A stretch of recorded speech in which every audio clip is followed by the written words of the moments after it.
Ninth का एक और इम्पॉर्टेंट टॉपिक है, दैट इज रैशनलाइजेशन।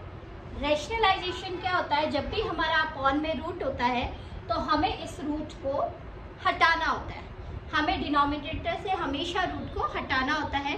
इसके लिए हमें क्या करना पड़ता है? रैशनलाइज करना पड़ता है। रैशनलाइज करने के लिए हम क्या करते हैं? न्यूमरेटर और डिनोमिनेटर सेम, जो हमारा डिनोमिनेटर में नंबर होता है उससे न्यूमरेटर और डिनोमिनेटर को मल्टीप्लाई कर देते हैं। ठीक है, इससे देखो कोई खराबी तो नहीं है, बिकॉज रूट सेवन कट के क्या आ जाएगा? आपका 1 आ जाएगा।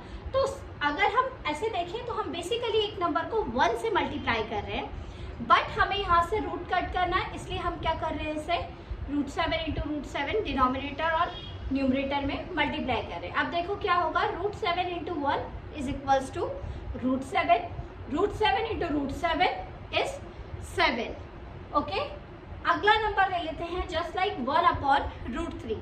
तो 1 अपॉन रूट 3 को जब हम न्यूमरेटर और डिनोमिनेटर रूट 3 से करेंगे तो root 3 into 1 root 3 and root 3 into root 3 is 3। तो हमारा जो बेसिक पर्पस था, हमारा बेसिक पर्पस क्या था?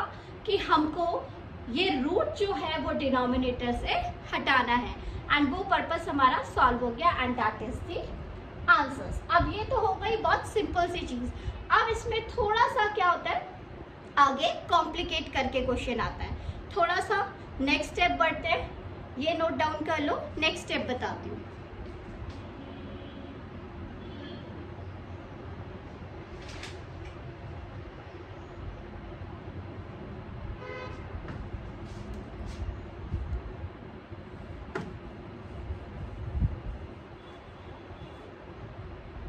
अब जैसे हम बात करें रूट 2 अपॉन रूट 3 माइनस 1, अब हमें क्या करना होगा?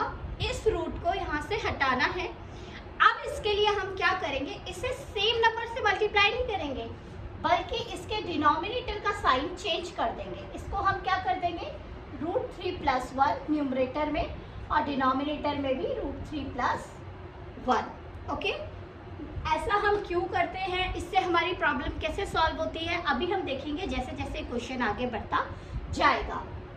2 multiplied by root 3 plus 1 upon root. अब अगर हम ध्यान से देखेंगे तो ये कौन सा फॉर्मूला हो गया? a minus B and a plus B. और हमें पता है कि a minus B and a plus B का फॉर्मूला क्या होता है? a square minus B square. तो यहाँ पे a की वैल्यू क्या है? रूट 3 का स्क्वायर कर देंगे, माइनस b की वैल्यू क्या है? 1 का स्क्वायर कर देंगे।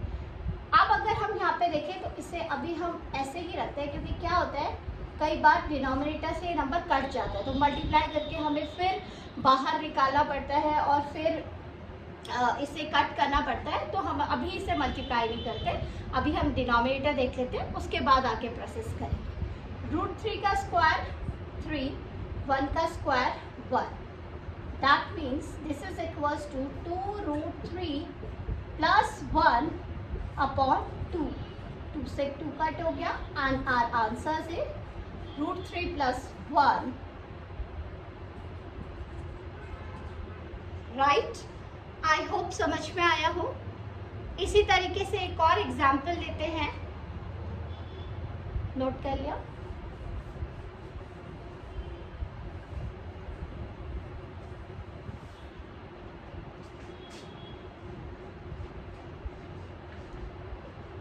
अब देखो थोड़ा सा डिफिकल्टी अगर हम बढ़ाते हैं तो 3 plus root 7 upon 3 minus root 7। अगर हमारे पास इस टाइप का नंबर है तो अब हमको क्या करना है?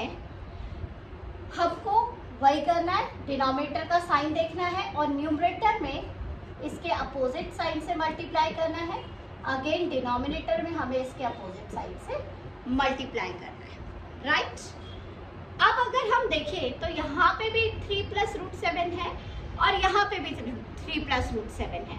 तो अगर हम देखें कि जब दो सेम नंबर मल्टीप्लाई होते हैं तो उसका क्या बन जाता है? स्क्वायर। इसका क्या बन जाता है? स्क्वायर। और यहाँ पे सेम रूल फॉलो होगा, a minus B a plus B is equals to a square minus B square.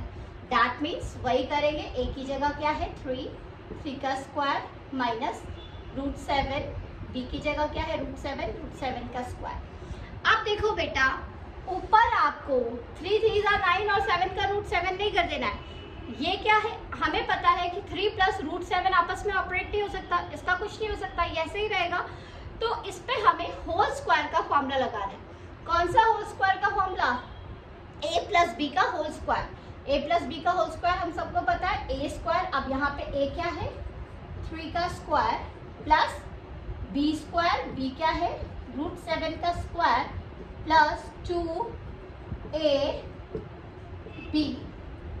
Upon में अगर हम देखेंगे तो 3 का स्क्वायर 9 एंड √7 का square 7।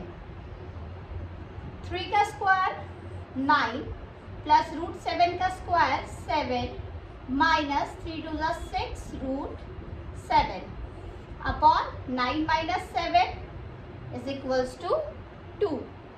That mean this is equals to 9 plus 7, 9 plus 7 is 16 plus √7, 6 √7 divided by 2। अब इसमें से हमें क्या करना है, देखो अब तो कुछ अलग से मल्टीप्लाई करने को था नहीं, तो अब हमें इसमें से क्या लेना पड़ेगा, कॉमन। हम देखेंगे इसमें 2 कॉमन आएगा, अंदर बच जाएगा 8 plus √7, 8 plus 3 √7 divided by 2।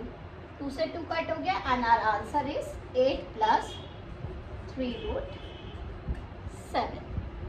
Okay, hopefully ये समझ में आया हो। अच्छे से इसको पूरा नोट डाउन कर लेना, राइट। अब देखो एग्जाम पॉइंट ऑफ व्यू से एक क्वेश्चन आता है रैशनलाइज का a एंड b की वैल्यू निकालने के लिए, तो उसे कैसे सॉल्व करते हैं एक बार मैं ये भी बता रही हूँ। सपोज करो आपका क्वेश्चन है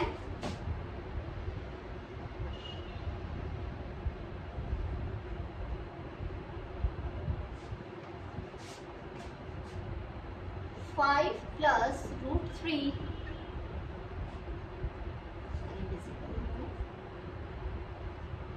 5 plus √3 upon 5 minus √3 that is equal to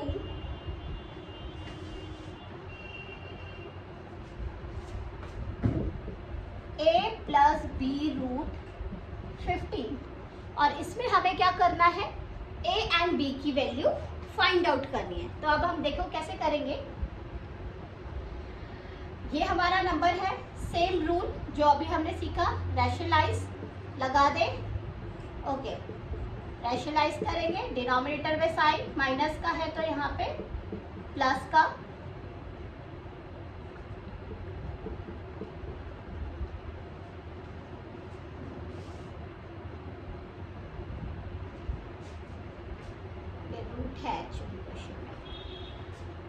okay. तो ये क्या हो जाएगा आपका 5 प्लस √5 प्लस √3 का होल स्क्वायर एंड यहाँ पे a minus B, a plus B √5 का स्क्वायर प्लस √3 का स्क्वायर। अब इसे करेंगे a प्लस बी का होल स्क्वायर, √5 का स्क्वायर 5, √3 का square 3, 2 √5 into √3 2ab upon 5 minus 3 that is 5 plus 3 8 plus 2 √15 upon 5 minus 3 is equals to 2। That means this is equals to, अब देखो यहाँ से 2 कॉमन ले सकते हैं तो अंदर क्या बचा 4 प्लस √15 अपॉन 2, 2 से 2 कट हो गया। अब क्या वैल्यू आई हमारे पास 4 प्लस √15। अगर हम देखें हमें क्या करना होता है, इसे रैशनलाइज करके इस फॉर्म में लाना होता है। हम ले आए, अगर हम इक्वल्स टू देखें a प्लस बी √15 के इक्वल आ गया। अब देखो ये √15 वाला पार्ट b से इक्वेट होगा और a से इक्वेट होगा, तो a की वैल्यू इसमें क्या आ गई है हमारी 4 आ गई है, और b से इक्वेट करें देखो √15 कट, तो b की वैल्यू क्या आ जाएगी 1 आ जाएगी। ओके, आई होप कोई प्रॉब्लम नहीं होगी इसमें, समझ में आया होगा, राइट।